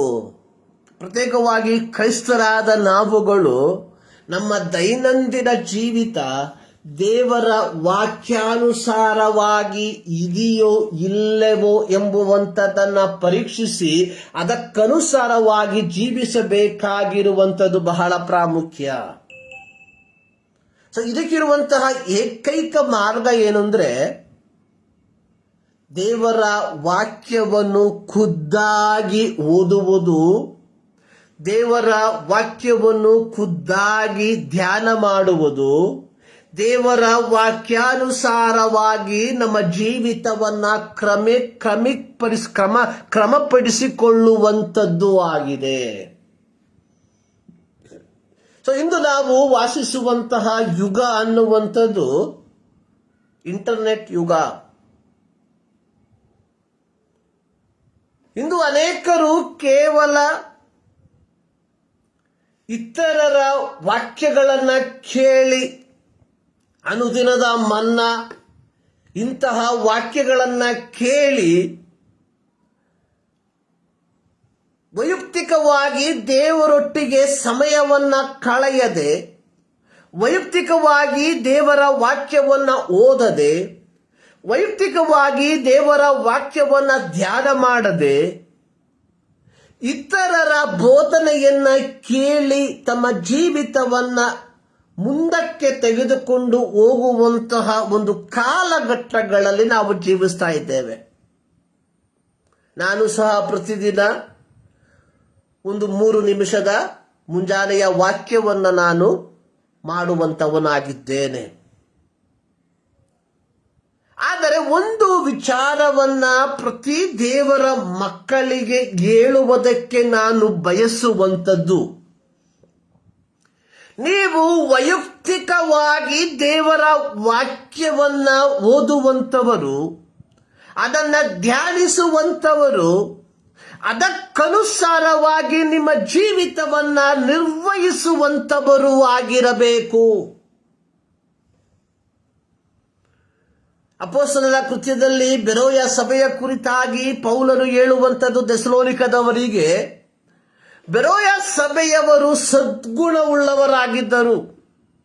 ಸದ್ಗುಣವುಳ್ಳವರು ಅಂದ್ರೆ ದಾನ ಧರ್ಮಗಳನ್ನ ಮಾಡ್ತಾ ಇದ್ರು, ಆರಾಧನೆಗೆ ಬರ್ತಾ ಇದ್ರು, ಬಡವರಿಗೆ ಸಹಾಯ ಮಾಡ್ತಾ ಇದ್ರು ಎಂಬುದಾಗಿ ಅಲ್ಲ. ನಮ್ಮಲ್ಲಿ ಸದ್ಗುಣ ಅಂದ್ರೆ ನಮ್ಮ ಮನಸ್ಸಿಗೆ ಬರುವಂತಹ ಪದಗಳು ಇವುಗಳು ಮಾತ್ರ. ಆದರೆ ಬೆರೋಯ ಸಭೆಯ ಒಂದು ಸದ್ಗುಣ ಅನ್ನುವಂಥದ್ದು, ಅವರು ದಿನಂಪ್ರತಿ ದೇವರ ವಾಕ್ಯವನ್ನು ಕೇಳುವಾಗ ಆ ವಾಕ್ಯ ಶಾಸ್ತ್ರಕ್ಕೆ ಅನುಗುಣವಾಗಿ ಇದೆಯೋ ಇಲ್ಲವೋ ಎಂಬುದಾಗಿ ಶಾಸ್ತ್ರಗಳ ಪರೀಕ್ಷಿಸಿ ತಿಳುಕೊಳ್ಳುವಂತವರಾಗಿದ್ದರು. ನಾನು ಪ್ರಾರಂಭದಲ್ಲಿ ಹೇಳಿದೆ, ಅನೇಕರು ಮುಂಜಾನೆಯ ವಾಕ್ಯಗಳನ್ನ ಕೇಳಿ ಅದಕ್ಕೆ ಅವರು ಹೇಳುವಂಥದ್ದನ್ನ ಕೇಳಿ ಅದೇ ಸತ್ಯ ಎಂಬುದಾಗಿ ಮುಂದಕ್ಕೆ ಹೋಗುವಂತಹ ಕಾಲಘಟ್ಟ. ಪ್ರಿಯರೇ, ಇನ್ಕ್ಲೂಡಿಂಗ್ ಮೀ, ನಾವುಗಳು ಸಾರುವಂತಹ ದೇವರ ವಾಕ್ಯವನ್ನು ಕೇಳಿ ಬ್ಲೈಂಡ್ ಆಗಿ ನಂಬುವಂಥದ್ದಲ್ಲ. ನಾವು ಓದಿದ ವಾಕ್ಯ ಹೇಳುವಂತಹ ವಿಚಾರವು ಎರಡಕ್ಕೆ ಸಂಬಂಧವಿದೆಯೋ ಎಂಬುದಾಗಿ ಕೂಲಂಕುಷವಾಗಿ ಪರೀಕ್ಷಿಸಿ ತಿಳುಕೊಳ್ಳಬೇಕಾಗಿರುವಂಥದ್ದು ಪ್ರತಿಯೊಬ್ಬ ಕ್ರೈಸ್ತನ ಆದ್ಯ ಕರ್ತವ್ಯ. ಹೇಳಕ್ಕಾಗಲ್ಲ ಅವರು ಆ ರೀತಿ ಬೋಧನೆ ಮಾಡ್ರು, ನಾವು ಆ ರೀತಿ ಕೇಳಿದ್ವಿ ಎಂಬುದಾಗಿ ದೇವರ ಬಳಿಯಲ್ಲಿ ಹೇಳೋದಕ್ಕೆ ಅವಕಾಶ ಇಲ್ಲ. ಪ್ರತಿಯೊಬ್ಬ ಕ್ರೈಸ್ತನ ಆಧ್ಯಾತ್ಮಿಕತೆಯ ಬೆಳವಣಿಗೆ ಅವರುಗಳು ಕೇಳುವ ಪ್ರಸಂಗದಲ್ಲಿ ಅಲ್ಲ, ಅವರುಗಳು ಹೋಗುವಂತ ಸಭೆಗಳ ಮೂಲಕವಾಗಿ ಅಲ್ಲ, ಬದಲಾಗಿ ಅವರು ವೈಯಕ್ತಿಕವಾಗಿ ದೇವರ ಸನ್ನಿಧಾನದಲ್ಲಿ ಕಳೆಯುವ ಸಂಬಂಧದ ಮೇಲೆ ಅಡಕವಾಗಿದೆ ಎಂಬುವಂಥದ್ದನ್ನ ಮರಿಬಾರದು. ನಮ್ಮ ವಿಷಯ ರಾಯಭಾರಿಗಳು. So we are the ambassador. Each and every believer is the ambassador. ನಾನು ಹೇಳಿದೆ, ಒಂದು ದೇಶ ಒಂದು ವ್ಯಕ್ತಿಯನ್ನ ಬೇರೊಂದು ದೇಶಕ್ಕೆ ರಾಯಭಾರಿಯಾಗಿ ಕಳುಹಿಸುವಾಗ ಏನೋ ಕಳುಹಿಸಬೇಕು ಎಂಬ ಉದ್ದೇಶದಿಂದ ಅಲ್ಲ ಕಳುಹಿಸುವಂಥದ್ದು. ತನ್ನ ದೇಶವನ್ನ ಪ್ರತಿನಿಧಿಸುವಂತಹ ಈ ವ್ಯಕ್ತಿ ಈ ದೇಶದಲ್ಲಿ ಇದ್ದುಕೊಂಡು ತನ್ನ ದೇಶಕ್ಕೆ ಬೇಕಾದಂತಹ ಲಾಭಕರವಾದಂತಹ ವ್ಯವಹಾರಗಳನ್ನು ನಿರ್ವಹಿಸುವಂಥದ್ದು. ಅಂದ್ರೆ ಎ ಎಂಬ ದೇಶದಲ್ಲಿರುವಂತಹ ಒಬ್ಬ ರಾಯಭಾರಿ ಬಿ ಎಂಬ ದೇಶಕ್ಕೆ ಹೋಗುವಾಗ ತನ್ನ ದೇಶದಲ್ಲಿ ಯಾವ ಯಾವ ಕೈಗಾರಿಕೆಗಳನ್ನು ಸ್ಥಾಪಿಸುವುದಕ್ಕೆ ಅವಕಾಶಗಳಿದೆಯೋ ಅವುಗಳ ಕುರಿತಾಗಿ ಪೂರ್ಣವಾದ ತಿಳುವಳಿಕೆಯನ್ನ ಮಾಹಿತಿಯನ್ನ ಪಡೆದುಕೊಂಡು ತಾನು ರಾಯಭಾರಿಯಾಗಿ ಇರುವ ದೇಶದಲ್ಲಿ ಅವುಗಳ ಪ್ರಾಜೆಕ್ಟ್ಗಳನ್ನ ಅಲ್ಲಿ ಪ್ರೆಸೆಂಟ್ ಮಾಡಿ ಅಲ್ಲಿರುವಂತಹ ವ್ಯಕ್ತಿಗಳನ್ನ ಕಂಪನಿಗಳನ್ನ ಇಲ್ಲಿ ಕರೆತಂದು ಕೈಗಾರಿಕೆಗಳನ್ನು ಸ್ಥಾಪಿಸುವಂಥದ್ದು ಒಂದು ಭಾಗವಾಗಿದ್ದರೆ, ಇನ್ನೊಂದು ಪರಸ್ಪರ ಶಾಂತಿ ಸೌಹಾರ್ದತೆಯನ್ನ ಉಂಟು ಮಾಡುವಂಥದ್ದು ಈ ರಾಯಭಾರಿಯ ಜವಾಬ್ದಾರಿಯಾಗಿದೆ. ದೇಶಗಳ ಮಧ್ಯದಲ್ಲಿ ವೈಮನಸ್ಸುಗಳು ಬಾರದಂತೆ ಅವುಗಳನ್ನ ತಡೆಯುವಂಥದ್ದು ಈ ರಾಯಭಾರಿಗಳ ಜವಾಬ್ದಾರಿ. ಪ್ರಿಯರೇ, ಹೀಗಿರುವಾಗ ಕ್ರಿಸ್ತನ ರಾಯಭಾರಿಗಳಾಗಿರುವಂಥವರಿಗೆ ಎಷ್ಟೆಲ್ಲ ಜವಾಬ್ದಾರಿಗಳು ಇದೆ ಎಂಬುವಂಥದ್ದನ್ನ ನಾವುಗಳು ಮರೆಯಬಾರದು. ಅಪೊಸ್ತಲನಾದ ಪೌಲನು ಕೊರಿಂಥದಲ್ಲಿರುವಂತಹ ವಿಶ್ವಾಸಿಗಳಿಗೆ 2 ಕೊರಿಂಥ 5ನೇ ಅಧ್ಯಾಯ 20ನೇ ವಾಕ್ಯದಲ್ಲಿ ಸ್ಪಷ್ಟವಾಗಿ ಹೇಳುವಂಥದ್ದಾಗಿ ನೋಡುತ್ತೇವೆ. ನಾವು ಕ್ರಿಸ್ತನ ರಾಯಭಾರಿಗಳಾಗಿದ್ದೇವೆ. ನಾವು ಕ್ರಿಸ್ತನ ರಾಯಭಾರಿಗಳು. 6ನೇ ಅಧ್ಯಾಯ 1ನೇ ವಾಕ್ಯ, ನಾವು ಆತನೊಂದಿಗೆ ಕೆಲಸ ನಡೆಸುವವರಾಗಿದ್ದು ನೀವು ಕೃಪೆ ಹೊಂದಿದ್ದ ದೇವರ ಕೃಪೆಯನ್ನು ವ್ಯರ್ಥ ಮಾಡಿಕೊಳ್ಳಬೇಡಿರೆಂದು ಎಚ್ಚರಿಸುತ್ತೇನೆ. ಒಬ್ಬ ರಾಯಭಾರಿ ತಾನು ಕಳುಹಿಸಿದ ದೇಶದ ಸಂಗಡ ತಾನು ಆಗಿರುವ ದೇಶದಲ್ಲಿ ಕೆಲಸವನ್ನ ನಿರ್ವಹಿಸುವಂಥವನು. ಹೀಗಿರುವಾಗ ಕ್ರಿಸ್ತನ ರಾಯಭಾರಿಗಳಾದ ನಾವುಗಳು ಅಥವಾ ಪರಲೋಕದ ಪೌರತ್ವವನ್ನು ಪಡೆದುಕೊಂಡಿರುವ ನಾವುಗಳು ಈ ಲೋಕದಲ್ಲಿ ಜೀವಿಸುತ್ತಿರುವಾಗ ಪರಲೋಕದ ದೇವರ ಸಂಸರ್ಗದಲ್ಲಿ ದೇವರಿಂದ ಹೊಂದಿದ ಕೃಪೆಗೆ ಅನುಗುಣವಾಗಿ ಭೂಲೋಕದಲ್ಲಿ ಕರ್ತನ ಸೇವೆಯನ್ನ ಮಾಡುವಂತವರಾಗಿರಬೇಕು. ಇದು ರಾಯಭಾರಿಯ ಒಂದು ಜವಾಬ್ದಾರಿ. ನೋಡಿ, ಮತ್ತಾಯನ ಸುವಾರ್ತೆ 28ನೇ ಅಧ್ಯಾಯದಲ್ಲಿ ಪ್ರತಿ ವಾರ ನಾನು ಹೇಳುವಂತ ಒಂದು ವಾಕ್ಯ ಇದಾಗಿದೆ.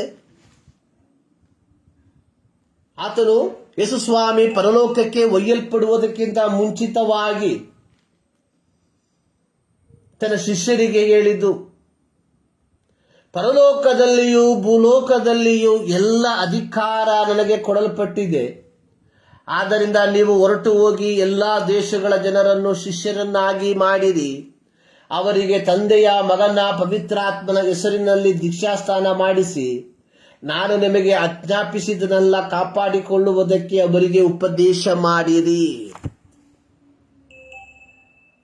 ನೋಡಿ, ಯೇಸು ಸ್ವಾಮಿ ತನ್ನೊಂದಿಗಿದ್ದ ಶಿಷ್ಯರನ್ನ ತಾನು ಪರಲೋಕಕ್ಕೆ ಒಯ್ಯಲ್ಪಡುವುದಕ್ಕಿಂತ ಮುಂಚಿತವಾಗಿ ತಾನು ಪ್ರಾರಂಭಿಸಿದ ಸೇವೆಯನ್ನ ಇತರ ಕಡೆಗೆ ಹಬ್ಬಿಸುವುದಕ್ಕೆ ತನ್ನ ಶಿಷ್ಯರನ್ನ ಕಳುಹಿಸುವಂಥದ್ದು, ರಾಯಭಾರಿಗಳಾಗಿ ಕಳುಹಿಸುವಂಥದ್ದು.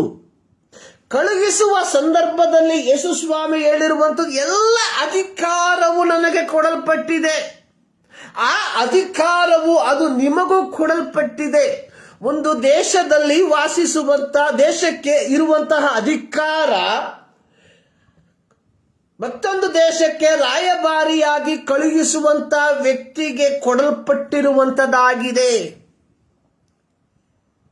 ಅಂದ್ರೆ ನಮಗಿರುವಂತಹ ಅಧಿಕಾರ ಅನ್ನುವಂಥದ್ದು ಅದು ಪರಲೋಕಕ್ಕೆ ಸಂಬಂಧಪಟ್ಟಿರುವಂತ ಅಧಿಕಾರವಾಗಿದೆ.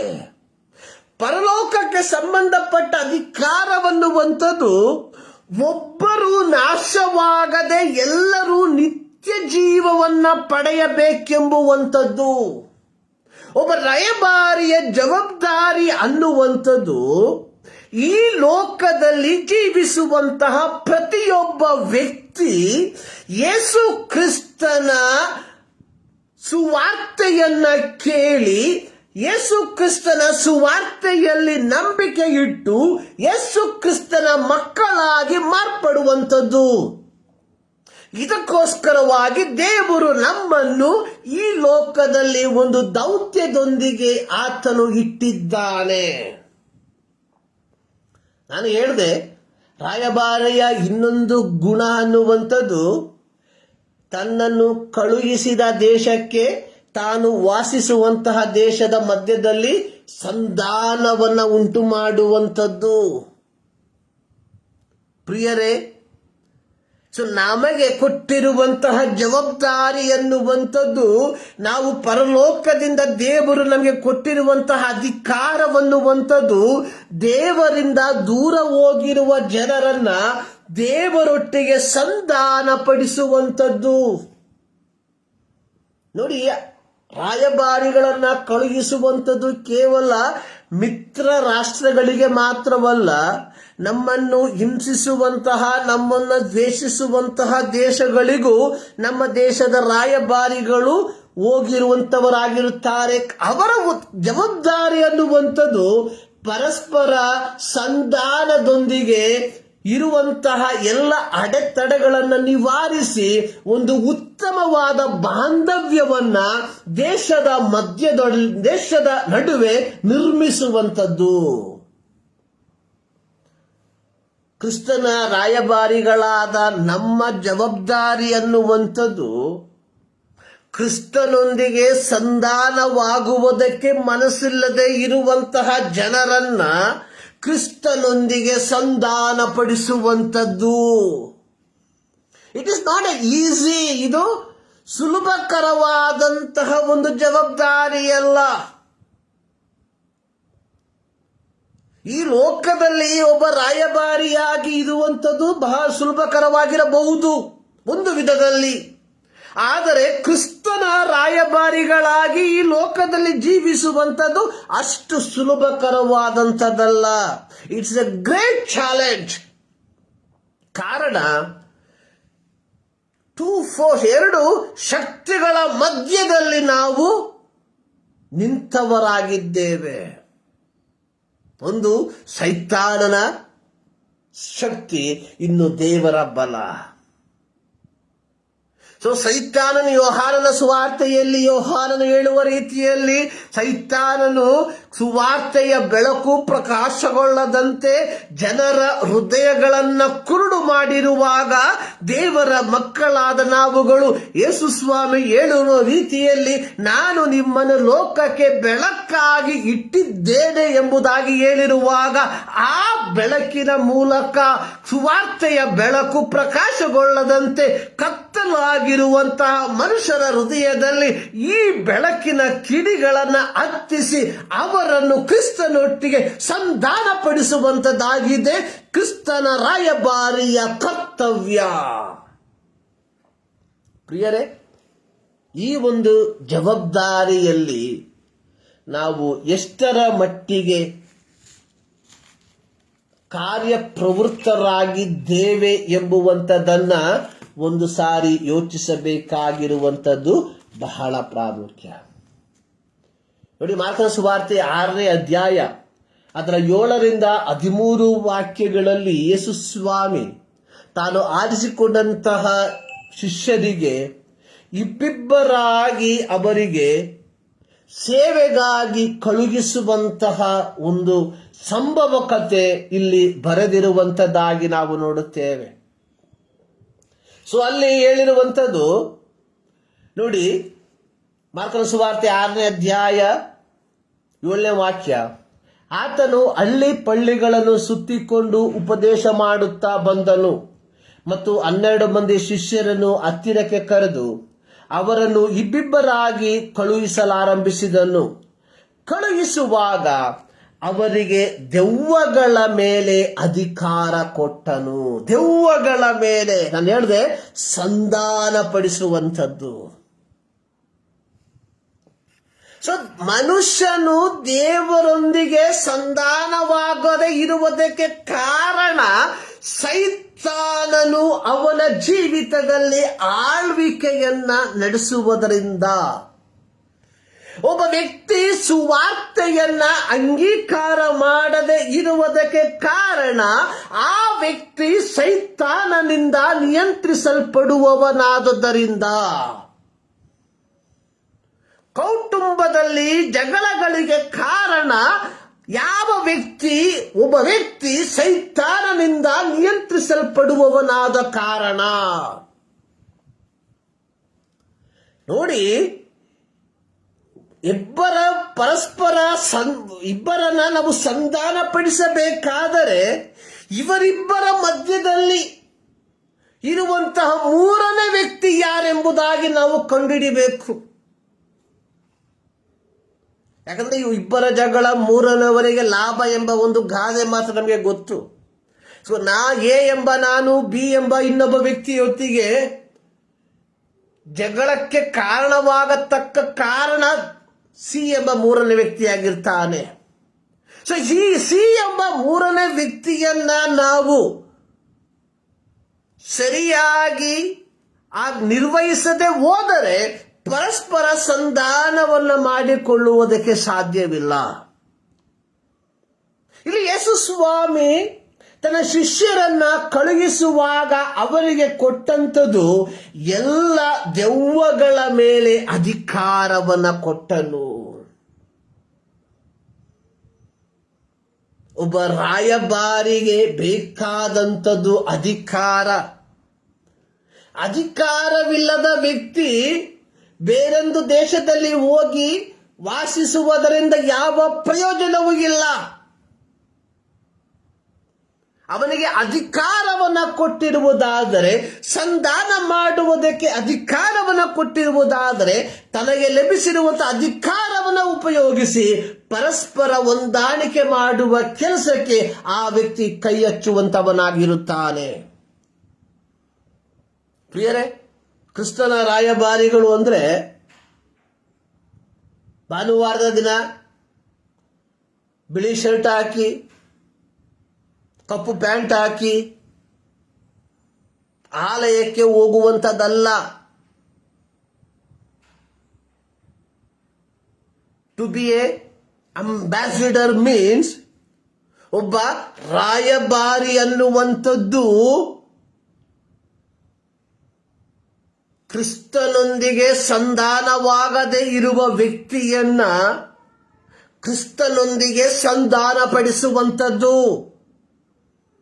ಸಂಕ್ಷಿಪ್ತವಾಗಿ ಹೇಳುವುದಾದರೆ, ಸುವಾರ್ತೆಯನ್ನ ಅಂಗೀಕರಿಸುವುದಕ್ಕೆ ಸಿದ್ಧನಿಲ್ಲದ ವ್ಯಕ್ತಿಯನ್ನ ಸುವಾರ್ತೆಯನ್ನ ಅಂಗೀಕರಿಸುವಂತೆ ಮಾಡುವಂಥದ್ದು.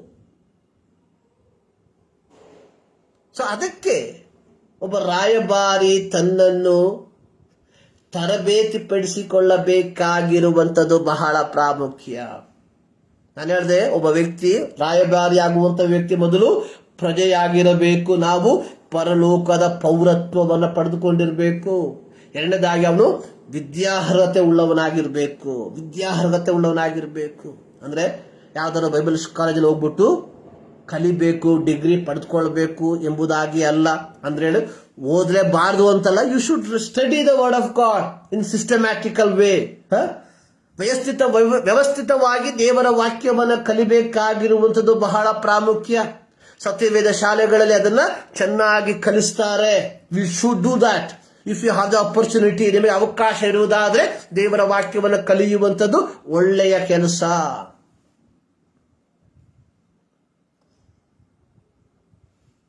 ಸೊ ಎರಡನೇದು ವಿದ್ಯಾರ್ಹತೆ. Experience is important. ಸೊ ಅದಕ್ಕೆ ನಾವೇನ್ ಮಾಡಬೇಕು? We should sit in the presence of god. ದೇವರ ವಾಕ್ಯವನ್ನ ಕಲಿಬೇಕು. ನಾನು ಹೇಳಿದೆ, ಬೆರೋಯ ಸಭೆ ಪ್ರಸಂಗವನ್ನ ಕೇಳಿದಾಗ ಅದನ್ನ ಬ್ಲೈಂಡ್ ಆಗಿ ಅವರು ಅಂಗೀಕಾರ ಮಾಡ್ತಾ ಇರಲಿಲ್ಲ. They go on script. ಅವ್ರೇನ್ ಮಾಡ್ತಾ ಇದ್ರು? ವಾಕ್ಯವನ್ನ ಅವರು ಪರೀಕ್ಷೆ ಮಾಡ್ತಾ ಇದ್ರು.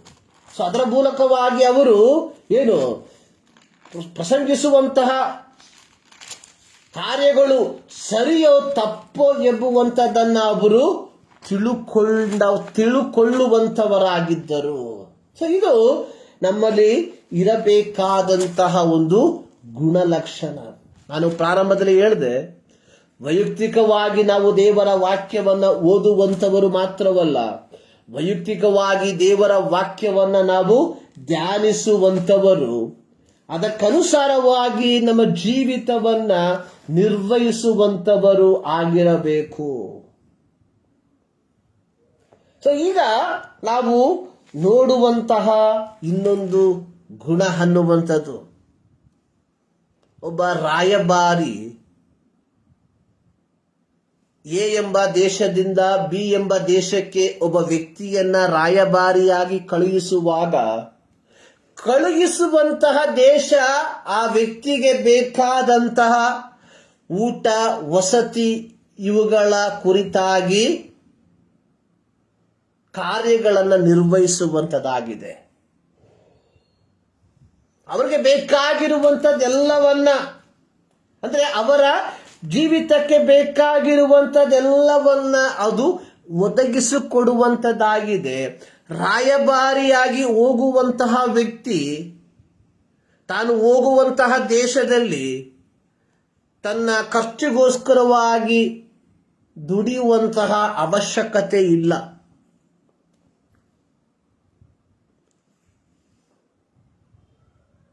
ನೋಡಿ, ಯೇಸು ಸ್ವಾಮಿ ಶಿಷ್ಯರನ್ನ ಸುವಾರ್ತೆಗಾಗಿ ಕಳುಹಿಸುವಾಗ, ಮಾರ್ಕನ ಸುವಾರ್ತೆ 6ನೇ ಅಧ್ಯಾಯ 8ನೇ ವಾಕ್ಯ, ಕೋಲು ಹೊರತು ದಾರಿಗೆ ಏನು ತಕ್ಕೊಂಡು ಹೋಗಬೇಡಿರಿ, ಬುತ್ತಿ, ಹಸಿಬೆ, ಅಮ್ಮಣಿಗಳಲ್ಲಿ ದುಡ್ಡು ಬೇಡ, ಕೆರಗಳನ್ನು ಮೆಟ್ಟಿಕೊಳ್ಳಬಹುದು, 2 ಅಂಗಿಗಳನ್ನು ತೊಟ್ಟುಕೊಳ್ಳಬೇಡಿರಿ ಎಂದು ಅಪ್ಪಣೆ ಕೊಟ್ಟನು.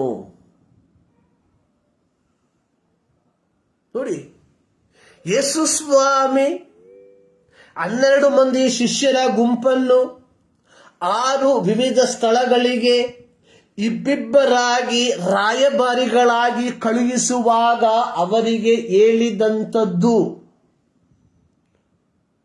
ಕೋಲು ಹೊರತು ದಾರಿಗೆ ಏನು ತಕ್ಕೊಂಡು ಹೋಗಬೇಡಿರಿ.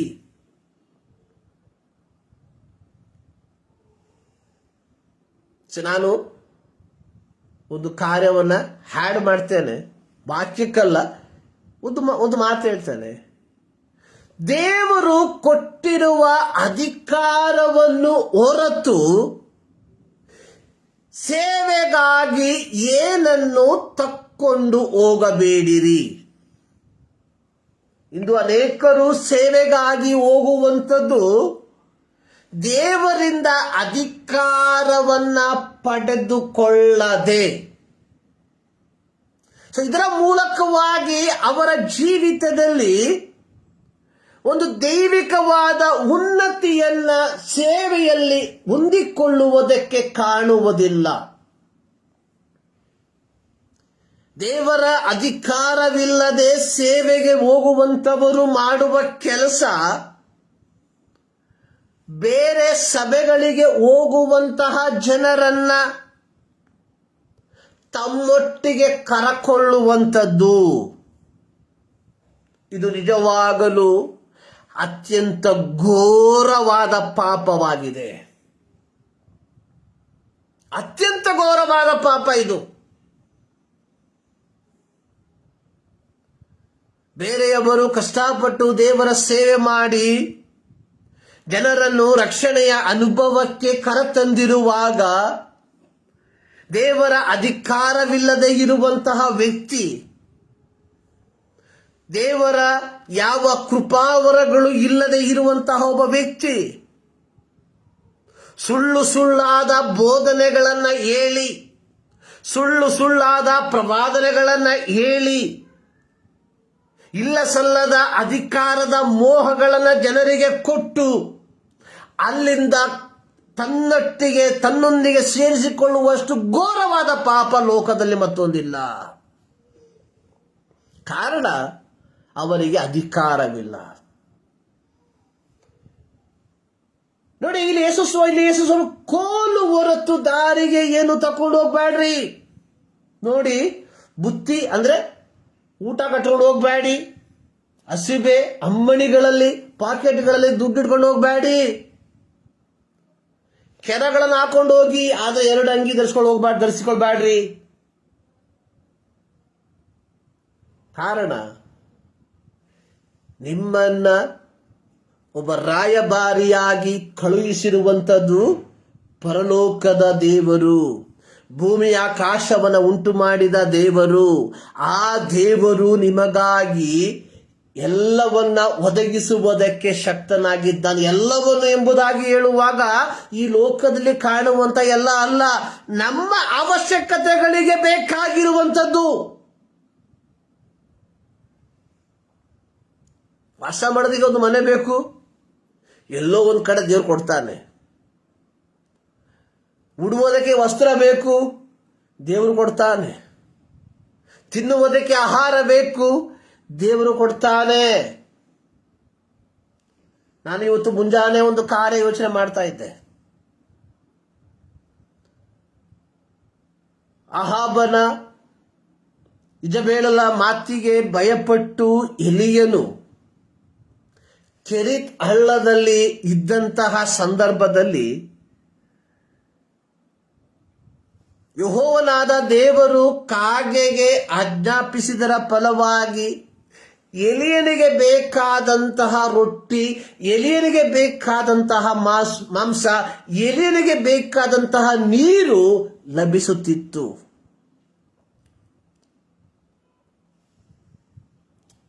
ಸಂತೃಪ್ತವಾದ ಜೀವಿತ ಎಲೀಯನದು. ದೇಶದಲ್ಲಿ ಬರಗಾಲ, ತಿನ್ನುವುದಕ್ಕೆ ಆಹಾರವಿಲ್ಲ, ಪಶುಗಳಿಗೆ ಮೇವಿಲ್ಲ, ಎಲ್ಲರೂ ಒಂದಲ್ಲ ಒಂದು ವಿಧದಲ್ಲಿ ಬಹಳ ಪ್ರಯಾಸ ಪಡ್ತಾ ಇದ್ದಾರೆ. ಆದರೆ ಎಲೀಯ ಸಂತೃಪ್ತಿಕರವಾದಂತಹ ಒಂದು ಜೀವಿತವನ್ನ ಜೀವಿಸ್ತಾ ಇದ್ದಾನೆ. ಇದು ಅನೇಕ ಸೇವಕರು ಬಯಸುವಂಥದ್ದು, ಇಂತಹ ಸಮೃದ್ಧಿಕರವಾದಂತಹ ಒಂದು ಜೀವಿತ. ಯಾರಿಗೇನೇ ಆದ್ರೂ ಪರವಾಗಿಲ್ಲ, ನಾನು ಚೆನ್ನಾಗಿರಬೇಕಷ್ಟೇ, ಮುಗೀತು. ಅದಕ್ಕೆ ಬೇಕಾಗಿರುವಂತಹ ಯಾವ ಪ್ರಸಂಗವನ್ನ ಮಾಡುವುದಕ್ಕೂ ನಾವು ಸಿದ್ಧರಿರುತ್ತೇವೆ.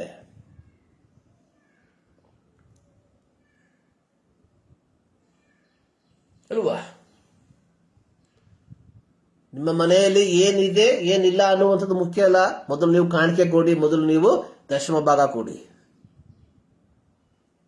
ಯಾವ ಸತ್ಯವೇದದ ಸಂದೇಶ ಎಂಬುದಾಗಿ ನನಗೆ ಗೊತ್ತಿಲ್ಲ.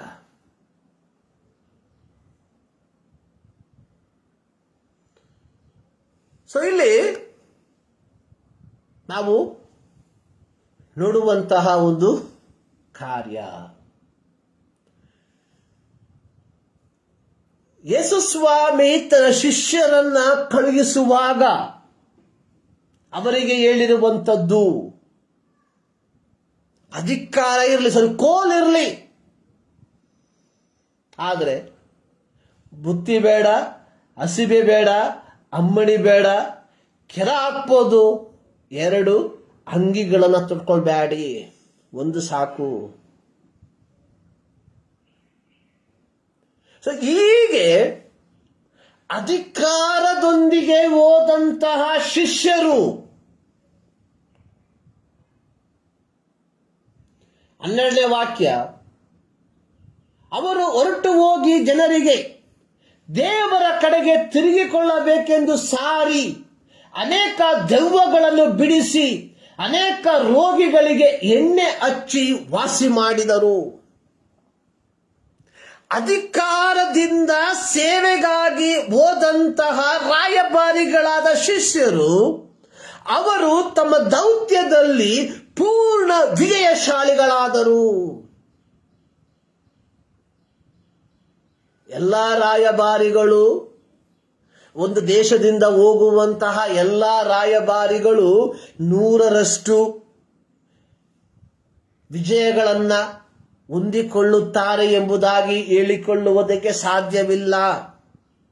ಪ್ರತ್ಯೇಕವಾಗಿ ಈ ಕಾಲಘಟ್ಟಗಳಲ್ಲಿ ರಾಯಭಾರಿಗಳಾಗಿ ಹೋಗ್ಬೇಕಾದ್ರೇನು ನಮಗೆ ರಾಜಕೀಯ ವ್ಯಕ್ತಿಗಳ ಇನ್ಫ್ಲೂಯೆನ್ಸ್ ಬೇಕಾಗಿರ್ತದೆ. ಅಂತ ವ್ಯಕ್ತಿಗಳಿಂದ ಯಾವ ಫಲಗಳನ್ನ ನಿರೀಕ್ಷಿಸುವುದಕ್ಕೆ ಸಾಧ್ಯವಿಲ್ಲ. ಇವತ್ತು ಅನೇಕರು ಹಂಗೆ ಸೇವೆಗೋಸ್ಕರ ಬಂದಿರುವಂಥದ್ದು through influence. Senior pastor influence ಮಾಡ್ತಾರೆ, ಒಂದು ಒಳ್ಳೆ ಸಭೆಗೆ ಸೇವೆಯ ಕರೆಯುವಿಕೆ ಇಲ್ಲದಂತಹ ವ್ಯಕ್ತಿಯನ್ನು ತೊಡಗಿ ಹಾಕ್ತಾರೆ, ಅದರೊಂದಿಗೆ ಆ ಸಭೆಯ ಅವಸಾನವಾಗ್ತದೆ. This is tragedy happening in our Christian. ನಮ್ಮ ಕ್ರೈಸ್ತತ್ವದಲ್ಲಿ ಸಂಭವಿಸುತ್ತಿರುವಂತಹ ಅತ್ಯಂತ ದುರ್ಗತಿಕ ಸಂಗತಿಗಳು ಇವು. ಸೊ ನಾನು ಹೇಳಿದೆ, ಒಬ್ಬ ರಾಯಭಾರಿ ತನಗೋಸ್ಕರವಾಗಿ ಏನನ್ನ ಸಂಪಾದಿಸುವುದಕ್ಕೆ ಅಧಿಕಾರವಿಲ್ಲ. ಒಬ್ಬ ವ್ಯಕ್ತಿಯನ್ನ ರಾಯಭಾರಿಯಾಗಿ ಕಳಿಸುವಾಗ ಅವನು ಇಲ್ಲಿಂದ ಅಲ್ಲಿ ಹೋಗ್ಬೇಕಾದ್ರೆ ತನ್ನ ಮನೆಯನ್ನ ಖಾಲಿ ಮಾಡಿಕೊಂಡು ಸಾಮಾನೆಲ್ಲ ಲಾರಿಯಲ್ಲಿ ಹಾಕೊಂಡು ತಗೊಂಡು ಹೋಗೋದಿಲ್ಲ. ಅವನು ಹಾಕಿರುವಂತಹ ವಸ್ತ್ರದೊಂದಿಗೆ ಮಾತ್ರ ಹೋಗ್ತಾನೆ. ಹೋಗುವಂತಹ ದೇಶದಲ್ಲಿ ಅವನಿಗೆ ಬೇಕಾಗಿರುವಂತಹ ಸಕಲ ಸೌಕರ್ಯಗಳು ಸಿದ್ಧ ಮಾಡಲ್ಪಟ್ಟಿರುತ್ತದೆ. ಪ್ರಿಯ ದೇವ ಜನರೇ, ಯೇಸು ಸ್ವಾಮಿ ನಮಗೆ ಬೋಧಿಸಿರುವಂತದ್ದು ಅದೇ. ನೀವು ಒಂದು ಸ್ಥಳಕ್ಕೆ ಹೋಗುವಾಗ ಏನು ತಕೊಂಡು ಹೋಗ್ಬೇಡ್ರಿ, ಕೇವಲ ಒಂದೇ ಒಂದು ಕೋಲಿದೆ ಸಾಕು, ನೀವು ಹೊರಟು ಹೋಗ್ರಿ, ನಾನು ನಿಮ್ಮನ್ನ ಆ ಸ್ಥಳದಲ್ಲಿ ಪೋಷಿಸ್ತೇನೆ. ಇಲಿಯನ ವಿಚಾರ ಹೇಳಿದೆ ನಿಮಗೆ. ಇಲಿಯ ಕೆರಿತಳ್ಳದಲ್ಲಿರುವಾಗ ಯಾವ ತೊಂದರೆ ಇರಲಿಲ್ಲ. ಆದರೆ ಕೆಲವು ಕಾಲಗಳಾದ ಮೇಲೆ ದೇವರು ಎಲಿಯನನ್ನ ಚಾರಫ್ತಾ ಎಂಬ ಊರಿಗೆ ಕಳುಹಿಸಿದ. ಕಾರಣ, ಎಲಿಯ ಕೇವಲ ನಿನ್ನ ಸುಖಗಳನ್ನ ನೋಡುವಂಥದ್ದು ಮಾತ್ರವಲ್ಲ. ಚಾರಫ್ತಾದಲ್ಲಿ ಒಬ್ಬ ವಿಧವೆ, ಒಬ್ಬ ಭಕ್ತೆ ಇನ್ನೇನು ತನ್ನ ಕೊನೆಯ ರೊಟ್ಟಿಯನ್ನ ತಿಂದು ಸಾಯುವುದಕ್ಕೆ ಸಿದ್ಧಳಾಗಿರುವಾಗ ನಾನು ನಿನ್ನ ಮೂಲಕ ಅವಳನ್ನ ಆಶೀರ್ವದಿಸುವುದಕ್ಕೆ ಸಿದ್ಧನಿದ್ದೇನೆ. ಪ್ರಿಯರೇ, ದೇವರ ಮಕ್ಕಳಾದ ನಾವುಗಳು, ಕ್ರಿಸ್ತನ ರಾಯಭಾರಿಗಳಾದ ನಾವುಗಳು ಎಲಿಯನ ಹಾಗೆ ಕೇವಲ ಕಿರಿತಿನ ಅನುಭವದಲ್ಲಿ ಮಾತ್ರವಲ್ಲ ಇರಬೇಕಾದಂಥದ್ದು. ಕಿರಿತನ ಬಿಟ್ಟು ಚಾರಫ್ತಾ ಎಂಬ ಊರಿಗೆ ನಾವು ಪ್ರಯಾಣವನ್ನ ಬೆಳೆಸುವುದಾದರೆ, ಅನೇಕ ಸಂದರ್ಭದಲ್ಲಿ ನಮಗೆ ಇರುವಂತ ಹೆದರಿಕೆ, ಎಲ್ಲಿ ಕೆರಿತ್ ಬತ್ತೋಗ್ತತೆ, ಕೆರಿತ್ ಬತ್ತೋಗ್ಬಿಟ್ರೆ ಎಲ್ಲಿ ನನ್ನ ನೋ. ದೇವರು ನನ್ನನ್ನ ಕರೆದಿರುವಂತದ್ದು ಕೇವಲ ಕೆರಿತಿನ ಅನುಭವದಲ್ಲಿ ಕೂರೋದಕ್ಕೋಸ್ಕರವಾಗಿ ಅಲ್ಲ. ಕೆರಿತಿನಿಂದ ಚಾರಫ್ತಾಗೆ ಒಂದು ಪ್ರಯಾಣವನ್ನ ಬೆಳೆಸಿದರೂ ಪರವಾಗಿಲ್ಲ. ಆ ಚಾರಫ್ತಾದಲ್ಲಿ ನನ್ನ ಮೂಲಕ ದೇವರು ಅದ್ಭುತವನ್ನ ಮಾಡ್ತಾನೆ, ಅನೇಕರನ್ನ ಪೋಷಿಸ್ತಾನೆ ಎಂಬ ಒಂದು ನಂಬಿಕೆ ನಮ್ಮಲ್ಲಿ ಇರಬೇಕಾದಂಥದ್ದು ಬಹಳ ಪ್ರಾಮುಖ್ಯ. ಕೊನೆದಾಗಿ ಹೇಳ್ತಾನೆ, ಒಬ್ಬ ರಾಯಭಾರಿಗೆ ತಾನು ರಾಯಭಾರಿಯಾಗಿ ಹೋಗುವಂತಹ ದೇಶದಲ್ಲಿ ಆಸ್ತಿ ಸಂಪಾದಿಸುವುದಕ್ಕೆ ಅವಕಾಶವಿಲ್ಲ.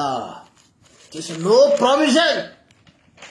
ಪ್ರಿಯರೇ, ನಾವುಗಳು ಕ್ರಿಸ್ತನ ರಾಯಭಾರಿಗಳು, ನಾವು ಪರಲೋಕದ ಸಂಸ್ಥಾನದವರು ಎಂಬುದಾಗಿ ಘಂಟಾಘೋಷವಾಗಿ ಪ್ರಸಂಗಿಸುತ್ತಿರುವಂತಹ ನಾವುಗಳು ಈ ಲೋಕದಲ್ಲಿ ಮಾಡಿಟ್ಟಿರುವಂತಹ ಆಸ್ತಿಗಳು ಎಷ್ಟಾಗಿದೆ ಯೋಚನೆ ಮಾಡಿ. ನೀವು ಹೇಳಬಹುದು, ನನ್ನ ಮಗನಿಗೋಸ್ಕರವಾಗಿ, ನನ್ನ ಮಗಳಿಗೋಸ್ಕರವಾಗಿ. No, it is not according to the word of God. ದೇವರು ನಿನ್ನನ್ನು ರಾಯಭಾರಿಯಾಗಿ ಕರೆದಿದ್ರೆ ರಾಯಭಾರಿಯ ಕೆಲಸವನ್ನ ಮಾಡು. ನಿನ್ನ ಮಕ್ಕಳ ವಿಚಾರವನ್ನ ದೇವರು ನೋಡ್ಕೊಂತಾನೆ. ದೇವರು ಕರೆದಿರುವಂಥದ್ದು ದೇವರ ಸೇವೆಗಾಗಿ ನಿನ್ನ ಮಕ್ಕಳಿಗೋಸ್ಕರವಾಗಿ ಆಸ್ತಿ ಸಂಪಾದಿಸುವುದಕ್ಕೋಸ್ಕರವಾಗಿ ಅಲ್ಲ. ನೀನು ಈ ಲೋಕದಲ್ಲಿ ನಿನ್ನ ಮಕ್ಕಳಿಗೋಸ್ಕರವಾಗಿ ಆಸ್ತಿ ಸಂಪಾದಿಸುವಂತದ್ರಲ್ಲಿ ತಲ್ಲಿನದಾಗಿರುವುದಾದರೆ ದೇವರ ವಾಕ್ಯ ಹೇಳುವಂಥದ್ದು, you are not a ambassador. ನೀನು ಒಬ್ಬ ರಾಯಭಾರಿಯಲ್ಲ, ನೀನು ಅಧಿಕಾರ ಹೊಂದಿರುವಂತವನಲ್ಲ. So let us examine our life. ನಮ್ಮ ಜೀವಿತವನ್ನು ನಾವೇ ಪರೀಕ್ಷೆ ಮಾಡಿಕೊಳ್ಳುವ. See why we are living in this world. ನಾವು ಒಬ್ಬ ರಾಯಭಾರಿಯಾಗಿ ಜೀವಿಸ್ತಾ ಇದ್ದೇವಾ? ಸೊ ರಾಯಭಾರಿ ಅಂದ್ರೆ ಮೊದಲು ನಾವು ಪರಲೋಕದ ಪೌರತ್ವವನ್ನು ಪಡೆದುಕೊಂಡಿರಬೇಕು. ಜೀವಬಾಧ್ಯರ ಪಟ್ಟಿಯಲ್ಲಿ ನಮ್ಮ ಹೆಸರು ಮುದ್ರಿಸಲ್ಪಟ್ಟಿರಬೇಕು. ಇದೆಯಾ? ಒಂದು ಸಾರಿ ಇಸ್ರಾಯೇಲ್ ಮಕ್ಕಳನ್ನ ಯೆಹೋವನು ಸಂಹಾರ ಮಾಡುವಂತಹ ಸಂದರ್ಭದಲ್ಲಿ ಮೋಶೆ ಹೇಳ್ದ, ನನ್ನ ಹೆಸರನ್ನ ಮೊದಲು ಕಿತ್ತಾಕು, ಆಮೇಲೆ ಇವರ ಸಂಹಾರ ಮಾಡು. It was 100% confidence. Is A ambassador. ಅವತ್ತ ಅಂಬಾಸಿಡರ್ ಜನರನ್ನ ವಾಗ್ದಾನ ದೇಶಕ್ಕೆ ಕರ್ಕೊಂಡು ಹೋಗುವುದಕ್ಕೆ ದೇವರಿಂದ ನೇಮಿಸಲ್ಪಟ್ಟಂತಹ ಒಬ್ಬ ರಾಯಭಾರಿ. ಸೊ ಮೋಶೆ ಹೇಳ್ತಾ ಇದ್ದಾನೆ, ಸೊ ಇವರನ್ನ ಕೊಲ್ಲುವುದಕ್ಕಿಂತಲೂ ಬಿಗಿಲಾಗಿ, you take away my name from the book of life. So ನಮಗೆ ಧೈರ್ಯ ಇದೆಯಾ? ನಾನು ಕ್ರಿಸ್ತನ ಪರಲೋಕದ ಪೌರತ್ವವನ್ನು ಹೊಂದಿರುವಂತವನು, ನನ್ನ ಹೆಸರು ಜೀವಬಾಧ್ಯರ ಪಟ್ಟಿಯಲ್ಲಿ ಬರೆಯಲ್ಪಟ್ಟಿದೆ ಎಂಬುದಾಗಿ. ಪ್ರಿಯರೇ, ಈ ಮುಂಜಾನೆಯಲ್ಲಿ ಒಮ್ಮೆ ಯೋಚನೆ ಮಾಡಿ. ಪೌಲನು ಹೇಳ್ತಾ ಇದ್ದಾನೆ, ಸೊ ನಾವು ಕ್ರಿಸ್ತನ ರಾಯಭಾರಿಗಳು.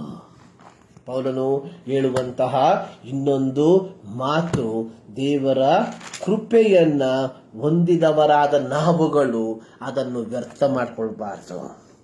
ರಾಯಭಾರಿಯ ಅಧಿಕಾರವನ್ನ, ಜವಾಬ್ದಾರಿಯನ್ನ ಪಡೆದುಕೊಂಡಿರುವ ನಾವುಗಳು ಅದನ್ನ ವ್ಯರ್ಥ ಮಾಡಿಕೊಳ್ಬಾರ್ದು. ಸೊ ಈ ಮುಂಜಾನೆಯಲ್ಲಿ ಸರ್ವಶಕ್ತನಾದ ದೇವರು ನಿಮ್ಮನ್ನು ಈ ಮಾತುಗಳ ಮೂಲಕವಾಗಿ ಧಾರಾಳವಾಗಿ ಆಶೀರ್ವದಿಸಲಿ. ಪ್ರಾರ್ಥನೆ ಮಾಡೋಣ. ಭೂಮಿ ಆಕಾಶವನ್ನು ಉಂಟು ಮಾಡಿರುವ ನಮ್ಮ ಪ್ರೀತಿಯ ತಂದೆಯಾದ ದೇವರೇ, ಮತದಾವರ್ತಿ ನಿಮ್ಮ ಸನ್ನಿಧಾನಕ್ಕೆ ನಮ್ಮನ್ನೇ ಸಮರ್ಪಿಸ್ತಾ ಇದ್ದೇವೆ. ನೀವು ಕೊಟ್ಟಿರುವಂತಹ ನಿಮ್ಮ ವಾಕ್ಯದವನ್ನ ಕರ್ತನೆ ನಾವು ಧ್ಯಾನ ಮಾಡುವಂತೆ ಕೃಪೆ ಮಾಡಿದ್ದಕ್ಕಾಗಿ ಸ್ತೋತ್ರ. ನಿಮ್ಮ ವಾಕ್ಯದ ಗುಣಾರ್ಥಗಳನ್ನು ತಿಳಿಯಪಡಿಸಿದ್ದಕ್ಕಾಗಿ ಸ್ತೋತ್ರ. ನಿಮ್ಮ ವಾಕ್ಯಾನುಸಾರವಾಗಿ ನಮ್ಮ ಜೀವಿತವನ್ನು ನಿರ್ವಹಿಸುವಂತೆ ಕೃಪೆ ಮಾಡು. ಎಲ್ಲ ಸ್ತುತಿ, ಘನ, ಮಾನ, ಮಹಿಮೆ ನಿಮಗೆ ಮಾತ್ರ ಸಮರ್ಪಿಸುತ್ತಾ ಎಲ್ಲ ನಮಗಾಗಿ ಜೀವ ಕೊಟ್ಟಂತೆ ಯೇಸು ಕ್ರಿಸ್ತನ ಬುದ್ಧ ನಾಮದಲ್ಲಿ ಬಿಡುತ್ತೇವೆ. ನಮ್ಮ ಪ್ರೀತಿಯ ತಂದೆ, ನಮ್ಮ ಕರ್ತನಾದ ಯೇಸು ಕ್ರಿಸ್ತನ ಕೃಪೆ, ತಂದೆಯಾದ ದೇವರ ಪ್ರೀತಿ, ಪವಿತ್ರಾತ್ಮನ ನ್ಯೂನತೆ ನಮ್ಮೆಲ್ಲರ ಸಂಗಡ ಇಂದಿನಿಂದ ಸದಾ ಕಾಲವೂ ನೆಲೆಯಾಗಿರಲಿ. ಆಮೇನ್. ಸರ್ವಶಕ್ತನಾದ ದೇವರು ನಿಮ್ಮೆಲ್ಲರನ್ನ ಧಾರಾಳವಾಗಿ ಆಶೀರ್ವದಿಸಲಿ.